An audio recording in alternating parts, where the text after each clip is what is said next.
வானளாவிய கோபுரம் நம்மை உள்ளே வா என்று அழைக்கிறது. உள்ளே சென்றால் சிவகங்கை தீர்த்தம் மிக சிறப்பாக மெயின்டைன் பண்ணிட்டு இருக்காங்க.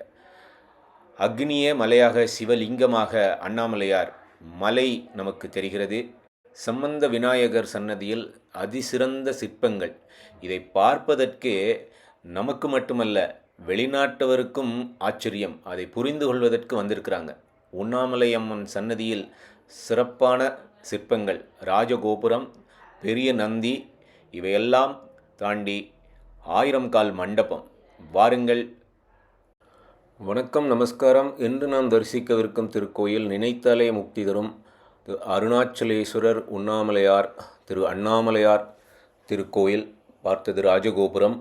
உள்ளே நுழையிறோம். ராஜகோபுரம் வழியாக நுழையிறப்பவே அதில் இருக்க சிற்பங்கள், செல்வ கணபதி சன்னதி, கோபுர விநாயகர், இவங்க எல்லாரையும் தரிசித்து கொண்டு அந்த பிரம்மாண்டமான நுழைவாயில், அந்த நுழைவாயிலே கோபுரத்தினுடைய அந்த பேஸ்மெண்ட் எவ்வளோ ஒரு ஃபவுண்டேஷன் போட்டு அந்த காலத்தில் ராஜாக்கள் பண்ணியிருக்கிறாங்க அப்படின்றது ஒரு பிரமிப்பாக இருந்தது. இந்த மாதிரியான பிரமிப்பூட்டும் கோபுரங்கள் தமிழகத்தில் பல உண்டு. அதில் ஒன்று திருவண்ணாமலை, அப்புறம் நம்ம மதுரை மீனாட்சி. இந்த மாதிரியான திருக்கோயில்களில் கோபுர நுழைவாயிலே அப்படியே நீண்டு போயினே இருக்கும். ஸ்ரீரங்கம், இங்கெல்லாம் அந்த மாதிரி நம்ம ராஜாக்கள் கட்டியிருக்கிறாங்க. ஆட்சியாளர்கள் அந்த மாதிரி ஒரு பண்ணியிருக்காங்க. அந்த மாதிரி ஒரு ஆட்சியாளர் தான் இந்த மன்னன் அப்படின்னு நினைக்கிறேன்.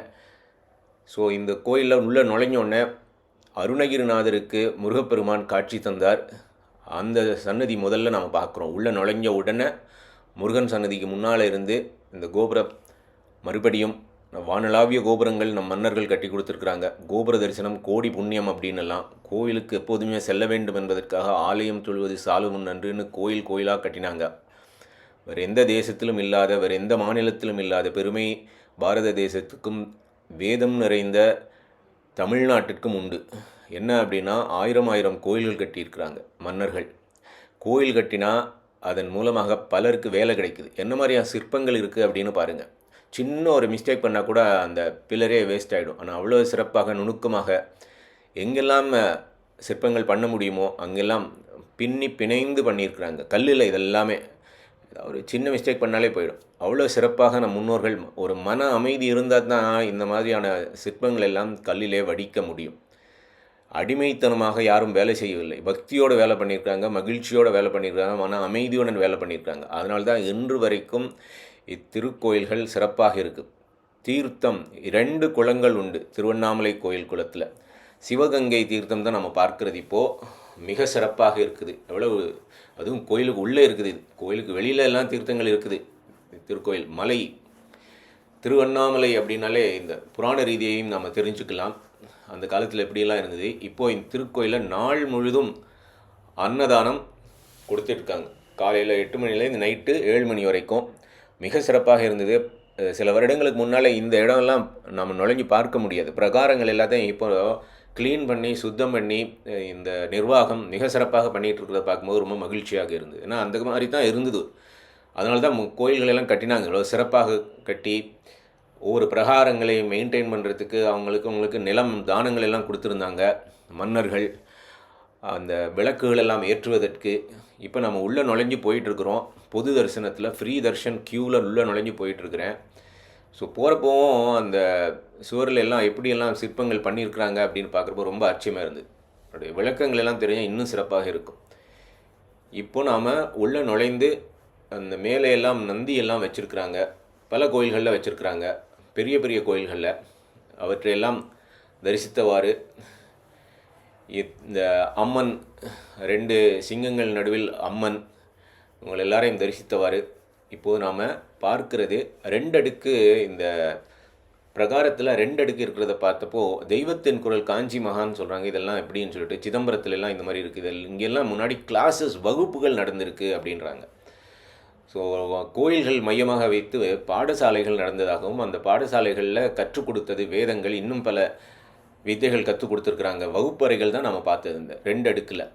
அது இப்போது மறுபடியும் அதை நாம் மீட்டெடுக்க வேண்டும்.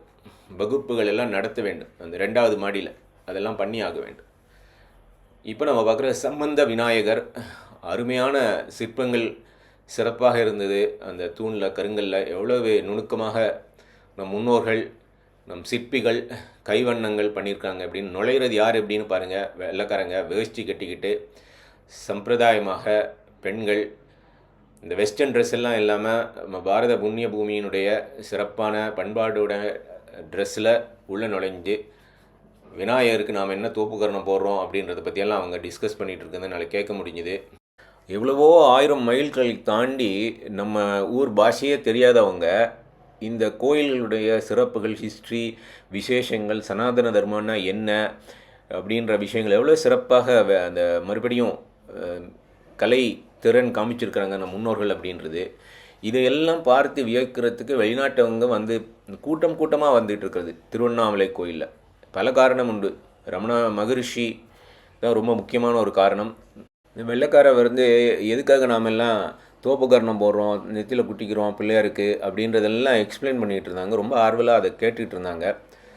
ஸோ இப்போது வந்து நம்ம பார்க்குறது மகிழ மரம், ஸ்தல விருட்சம், மலையுடன் காட்சி.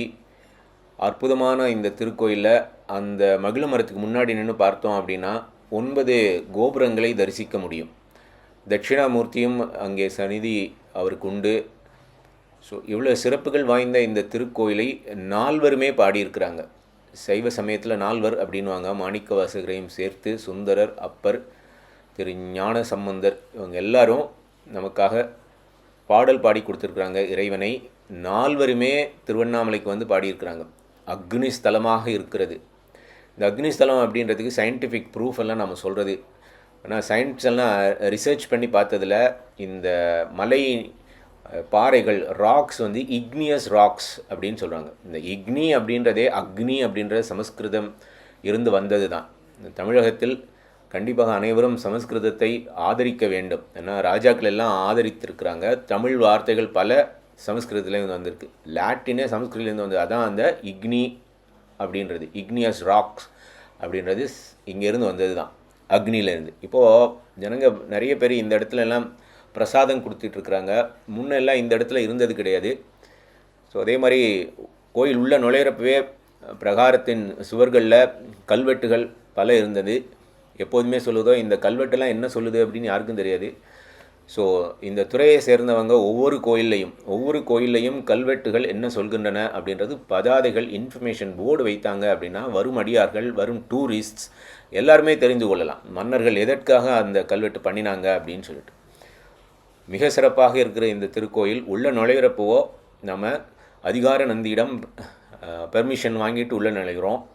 இப்போ உள்ளே நுழைந்து விட்டோம். ஸோ துவார பாலகரும் ரொம்ப பிரமிப்பாக ரொம்ப பெரியவராக இருந்தாங்க. ஸோ தரிசனம் முடித்து நாம் வெளியில் வந்து உண்ணாமலை அம்மன் சன்னிதானத்துக்கு முன்னாடி நின்றுக்கிட்டு இருக்கிறோம். இந்த உண்ணாமலை அம்மன் விசேஷம் என்னென்னா, எந்த கோயிலும் இல்லாமல் உள்ளேயே தீமிதி பக்தர்கள் பண்ணுவாங்க உண்ணாமலை அம்மனுக்கு. அது ரொம்ப ஒரு விசேஷமானது. வேறு எந்த கோயில்லையும் உள்ளேயே தீமிதி பண்ணுறது கிடையாது. இந்த கோயிலில் விசேஷமாக பண்ணுறாங்க அப்படின்னு படித்தேன். இப்போ உண்ணாமலை அம்மன் சந்நிதியில் அதி அற்புதமான சிற்பங்கள் இருக்குது. அதை காட்சிப்படுத்த வேண்டும் அப்படின்னு சொல்லிட்டு சூப்பரான சிற்பங்கள். இப்போல்லாம் சிற்பங்களுக்கு துணி போட்டிருக்கிறாங்க. அதுவும் விசேஷமாக இருந்தது. அந்த விநாயகர் வித்தியாசமாக இருந்தார். அதனால் அவரையும் காட்சிப்படுத்தி நம் முன்னோர்கள் நமக்காக எவ்வளோலாம் பண்ணியிருக்கிறாங்க, இவற்றையெல்லாம் நாம் பாதுகாத்து அடுத்த தலைமுறைக்கு கொண்டு செல்ல வேண்டும் என்பது தான் நமது முக்கியமான சிந்தனையாக இருக்க வேண்டும். வெளிநாட்டுக்காரங்க தான் திருவண்ணாமலை கோயிலில் நிறைய பேரை பார்க்க முடியுது. வெளி மாநிலத்தை சேர்ந்தவர்களும் வந்துட்டுருக்காங்க. கர்நாடகா, ஆந்திரா அப்படின்னு சொல்லிட்டு. தமிழ் மக்கள், நம் முன்னோர்கள் நமக்கெல்லாம் கட்டி கொடுத்துருக்குறாங்க.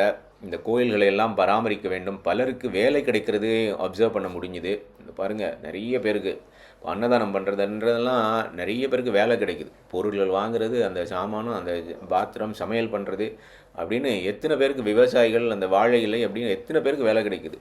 கோவில்கள் தான் அந்த காலத்தில் எம்ப்ளாய்மெண்ட் ப்ரொவைடர்ஸாக இருந்தது. இப்போ கூட வாட்ஸ்அப்பில் ஒரு மெசேஜ் வந்தது, தமிழ்நாட்டிலேயே அதிகமான வேலை கொடுக்குறவங்க கோயில்கள் தான் அப்படின்னு சொல்லிட்டு. ஸோ அந்த கலை அரங்கம் தான் நாம் இப்போ பார்க்க போகிறோம். அதுவும் சிறப்பாக நடந்து கொண்டிருந்தது. கலைஞர்களை ஊக்குவிக்கிறது கோயில்களாக இருக்க வேண்டும். பக்தி சார்ந்த கலையாக இருக்க வேண்டும். ஏதோ கலை அப்படின்னு இஷ்டத்துக்கு பண்ணுறதுன்னு இல்லாமல் கோயில்களுக்கு குழந்தைங்களை அழைச்சிட்டு வந்தது மிக சிறப்பாக இருந்தது. அதையும் காட்சிப்படுத்தினேன்.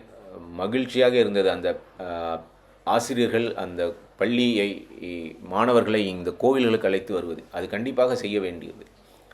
இது இன்னொரு தீர்த்தம், பிரம்ம தீர்த்தம். முதல்ல பார்த்தது சிவகங்கை தீர்த்தம். இப்போது இன்னொரு உள்பிரகாரத்தில் இருக்கிற பிரம்ம தீர்த்தம் எவ்வளோ சிறப்பாக இருக்குது. அவ்வளோ பெரிய கோயில், கோயிலுக்குள்ளேயே எவ்வளோ விசேஷங்கள். ராஜகோபுரத்தை பார்க்குறோம். முன்னாடியே சொன்ன போய் எங்கே பார்த்தாலும் வெள்ளைக்காரங்க, அதுவும் நம்ம ட்ரெடிஷ்னல் ட்ரெஸ் போட்டுன்னு வர்றாங்க. பெரிய நந்தி தான் இப்போ நம்ம பார்க்குறது. பிரதோஷம் அன்னைக்கு மிக சிறப்பாக இந்த நந்திக்கு அபிஷேகங்கள் எல்லாம் பண்ணுவாங்க. இவ்வளவு சிறப்புகள் வாய்ந்த இந்த திருக்கோயிலுக்கு ராஜகோபுரம், அந்த நந்திக்கு பக்கத்தில் நாம் பார்க்க போகிறது ரமண மகரிஷி அவர்கள் ரொம்ப வருஷத்துக்கு முன்னாடி ஆரம்ப காலத்தில் அங்கு தான் சென்று தவம் செய்தாங்க. இப்போ நம்ம பார்க்குறது சுந்தரேஸ்வரர் கல்யாண மண்டபம். அங்கே கல்யாணம் காலையில் மதியம் ஏதாவது நடந்திருக்குன்னு நினைக்கிறேன். மிக சிறப்பாக டெக்கரேட் பண்ணியிருந்தாங்க. இப்போ நான் சொன்ன அந்த பாதாள லிங்கத்துக்கு தான் நம்ம போயிட்டோம். இந்த பாதாள லிங்கம் இருக்கிற இடத்துல தான் ரமண மகரிஷி போயிட்டு யாரும் தொந்தரவு பண்ணாமல் இருக்கிறதுக்காக தியானம் பண்ணினார். அந்த பாதாள உள்ளே இருக்கிறப்போ யாருக்கும் தெரியாது அவர் இருந்தது. ஆனால் ஒருத்தருக்கு தெரிஞ்சது, அவர் தான் சேஷாத்ரி மகான் அப்படின்னு சொல்லிட்டு. அவர் தான் ரமண மகரிஷியை வெளியில் கொண்டு உலகத்துக்கு நமக்கு இன்ட்ரடியூஸ் பண்ண. இப்போ நம்ம பார்க்குறது தான் அந்த பாதாள லிங்கம். உள்ளே இருக்குது. ஸ்டெப்ஸ் வழியாக கீழே இறங்கி போகணும், தலையில் இடிச்சிக்காமல் போகணும். ஸோ அதிலே ரமணாசிரமம் நிர்வாகிகள் ரமணருடைய வாழ்க்கை வரலாறு, முன்னாடி இந்த திருக்கோயில் எப்படியெல்லாம் இருந்தது, பாதாள லிங்கம் எப்படியெல்லாம் இருந்தது முன்னாடி அப்படின்றத காட்சிப்படுத்தியிருக்கிறாங்க. அவ்வாறு இருந்த அந்த திருக்கோயிலை இன்று நாம் மிக சிறப்பாக மெயின்டைன் பண்ணிக்கிட்டு இருக்கிற இந்த நிர்வாகத்துக்கு கோடான கோடி நன்றிகள் நாம் கண்டிப்பாக அனைவரும் தெரிவிக்க வேண்டும். ஏன்னா அவங்க பண்ணுற இந்த மெயின்டெனன்ஸ்லாம் இதெல்லாம் பார்க்க முடியுது நம்மளால். ஸோ இப்போ நம்ம பார்க்குறது 1008 மண்டபம். மிக சிறப்பாக அதையும் மெயின்டைன் பண்ணியிருக்காங்க. இது வரைக்கும் நான் உள்ளே நுழைஞ்சது தான் ஃபஸ்ட் டைம் நான் உள்ளே நுழைஞ்சேன். ஃபஸ்ட் டைமே இதையும் காட்சி பண்ண முடிந்தது. எல்லாம் நம் மன்னர்களின் நமக்கு கொடுத்த பொக்கிஷங்கள். அண்ணாமலை சுவாமிகள், அம்மணி அம்மாள், அருணகிரிநாதர் அப்படின்னு ஒரு பெரிய ஒரு லிஸ்ட்டே இருக்குது. திருவண்ணாமலையில் வாழ்ந்து நமக்காக வழிகாட்டியவங்க. அதில் ரமண மகர்ஷி, விசிறி சுவாமிகள் அப்படின்னு சொல்லிட்டு இத்திருக்கோயில் ரொம்ப ஃபேமஸ் ஆனது. நம்ம கார்த்திகை தீபம் அன்று அண்ணாமலையார் மகாதீபம். இவ்வளவு சிறப்புகள் வாய்ந்த இத்திருத்தலத்தில் அந்த கொப்பரதாமம் பார்க்குறது, அந்த கிரிவலம் அப்படின்றது ரொம்ப ரொம்ப விசேஷமானது. கண்டிப்பாக அனைவரும் சென்று கிரிவலமும் செய்ய வேண்டும், கார்த்திகை தீபமும் பார்க்க வேண்டும். அண்ணாமலையை நினைத்தாலே நமக்கு முக்தி. அவ்வளவு சுலபமாக வைத்திருக்கிறார் அண்ணாமலையார். நினைச்சா போதும். அதனால் எப்போதுமே திரு அண்ணாமலையை நினைத்தவாறு சொல்லியவாறு ஓம் நம சிவாயா, ரமணாசிரமம் சென்று வாருங்கள். திருவண்ணாமலைக்கு சென்றால் ஓம் நம சிவாயா.